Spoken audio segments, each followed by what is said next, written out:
Cahaya Quran lebih kentara dari semua cahaya yang ada.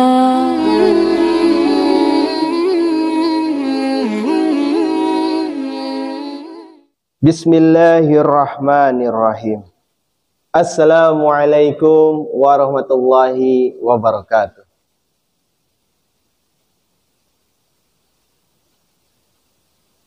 A'udzu billahi minasy syaithanir rajim. Fa idza jaa wa'du ulahuma ba'asna 'alaikum 'ibada ba'asna 'alaikum 'ibadan lana uli ba'sin syadidin fajasu khilalad diyar wa kana wa'dan maf'ula. Aku berlindung kepada Allah dari godaan syaitan yang terkutuk. Maka ketika penggenapan janji yang pertama dari kedua janji itu tiba, kami bangkitkan untuk menghadapimu hamba-hamba kami yang mempunyai kekuatan tempur yang dahsyat. Dan mereka menerobos jauh ke dalam rumah-rumah, dan itu merupakan suatu janji yang pasti terlaksana. Tafsir nomor 1593. Azab ilahi yang pertama menimpa Bani Israel sesudah Nabi Daud alaihissalam, dan yang kedua sesudah Nabi Isa alaihissalam. Nampak dari Bible bahwa sesudah Nabi Musa alaihissalam, orang-orang Yahudi telah menjadi suatu bangsa yang amat kuat. Dan di masa Nabi Daud alaihissalam mereka meletakkan dasar suatu kerajaan kuat yang setelah wafatnya pun untuk beberapa waktu terus berlanjut kejayaan dan kemuliaannya semula. Kemudian kerajaan itu menjadi sasaran kemunduran yang berangsur-angsur, dan pada sekitar 733 sebelum Masehi Samaria ditaklukkan oleh bangsa Assyria yang mencaplok seluruh daerah Israel di sebelah utara Yezreel. Pada tahun 608 sebelum Masehi, Palestina telah diserang oleh satu laskar Mesir di bawah Fir'aun Neko, dan Bani Israel takluk kepada kekuasaan Mesir. Tetapi hilangnya kekuasaan duniawi mereka serta kehancuran dan ketelantaran mereka tidak mendorong mereka untuk memperbaiki cara-cara mereka. Mereka dengan gigih bertahan pada cara-cara buruk mereka yang lama. Nabi Yeremia alaihissalam memperingatkan mereka supaya meninggalkan cara-cara buruk mereka, sebab kemurkaan Tuhan tidak lama lagi akan menimpa mereka. Tetapi mereka sama sekali tidak menghiraukan peringatan-peringatan Nabi Yeremia alaihissalam tersebut. Di masa kerajaan Yehoyakim, Nebukadnezar dari Babil melancarkan serbuan pertamanya ke Palestina dan membawa pulang perkakas rumah peribadatan. Tetapi ketika itu kota Yerusalem sendiri selamat dari kekejaman akibat pengepungan. Pada tahun 597 sebelum Masehi pun kota itu dikepung dan penduduknya mengalami kelaparan yang sangat parah. Tetapi pemberontakan Raja Zedekia membawa akibat adanya serbuan kedua oleh Nebukadnezar pada tahun 587 sebelum Masehi. Dan sesudah masa pengepungan yang berlangsung 1,5 tahun, kota itu ditaklukkan dengan serangan cepat. Laksana halilintar. Putra-putranya dibunuh dan matanya sendiri dicukil. Dan dalam keadaan diborgol, ia dibawa ke Babil.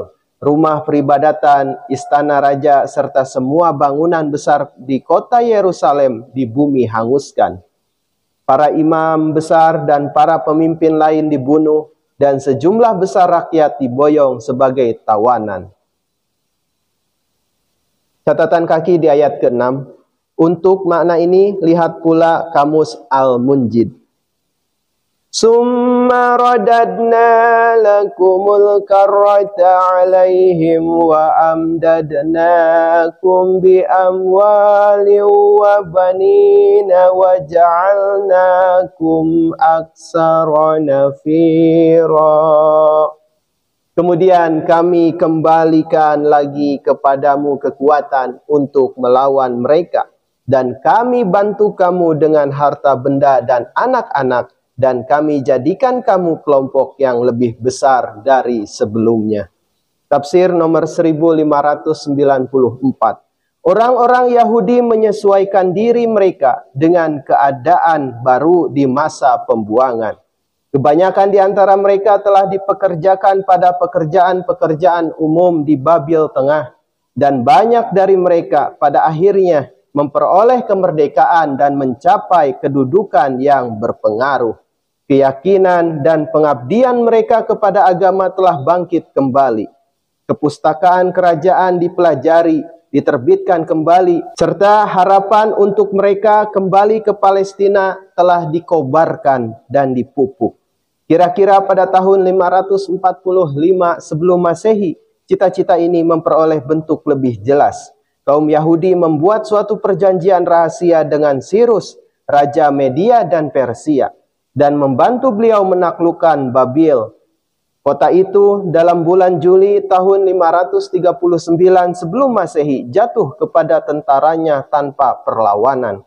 Sebagai ganjaran atas jasa-jasa mereka, Sirus mengizinkan orang-orang Yahudi kembali ke Yerusalem dan juga membantu mereka membangun kembali rumah peribadatan mereka.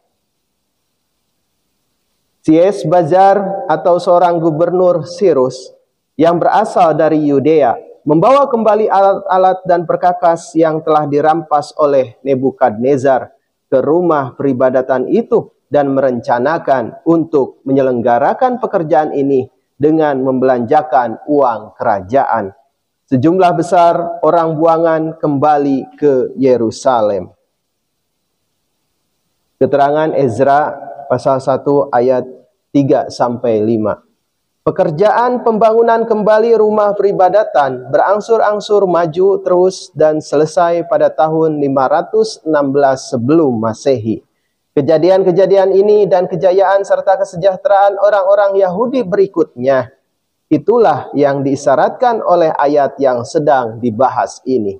Tetapi semuanya itu telah dinubuatkan oleh Nabi Musa alaihissalam jauh sebelum hal itu sungguh-sungguh terjadi. Keterangan Ulangan pasal 30 ayat 1-5. In ahsantum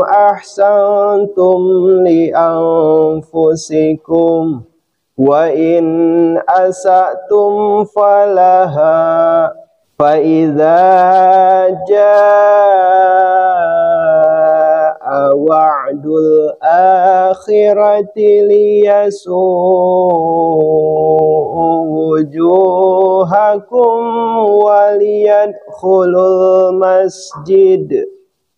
waliyadkhulul masjid kama dakhaluhu awwala marratin waliyutabbiru ma'alau tatbira. Kini jika kamu berbuat baik bagi dirimu sendiri, dan jika kamu berbuat buruk maka itu untuk dirimu sendiri. Maka bila datang saat sempurnanya janji yang terakhir itu, supaya mereka mendatangkan kesusahan pada pemimpin-pemimpin terhormatmu, dan supaya mereka memasuki masjid seperti mereka pernah memasukinya pertama kali, dan supaya mereka menghancur luluhkan segala yang telah mereka kuasai. Tafsir nomor 1594a. Kata-kata ini berarti pula supaya mereka akan menghina pemimpin-pemimpin kamu. Kata wujuh berarti pula pemimpin-pemimpin. Tafsir nomor 1595.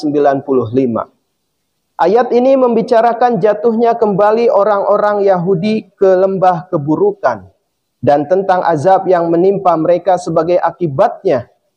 Mereka menentang dan menganiaya Nabi Isa alaihissalam serta berusaha membunuh beliau di kayu salib dan memusnahkan pergerakan beliau.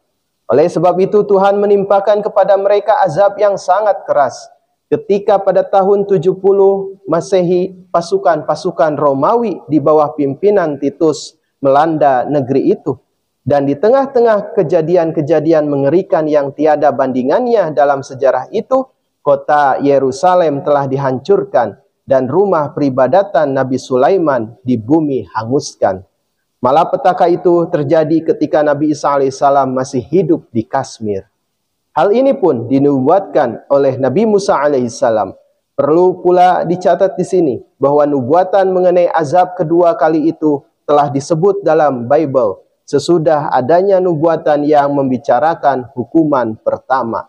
Lebih dari itu, bahkan nubuatan ini disebut sesudah nubuatan mengenai kembalinya orang-orang Yahudi ke Yerusalem. Hal ini menunjukkan bahwa nubuatan ini merujuk kepada azab yang kedua. Yang telah disinggung dalam Al-Quran ialah, tentulah kamu akan melakukan kerusakan besar di muka bumi ini 2 kali. Surah ke-17 ayat 5. Ayat ini mengandung peringatan bagi umat Islam, bahwa seperti orang Yahudi mereka pun akan dihukum 2 kali, jika mereka tidak mau meninggalkan kebiasaan-kebiasaan buruk mereka. Tetapi umat Islam tidak memperoleh faedah dari peringatan yang tepat pada waktunya itu, serta tidak meninggalkan cara-cara yang buruk. Oleh karena itu, telah dihukum 2 kali.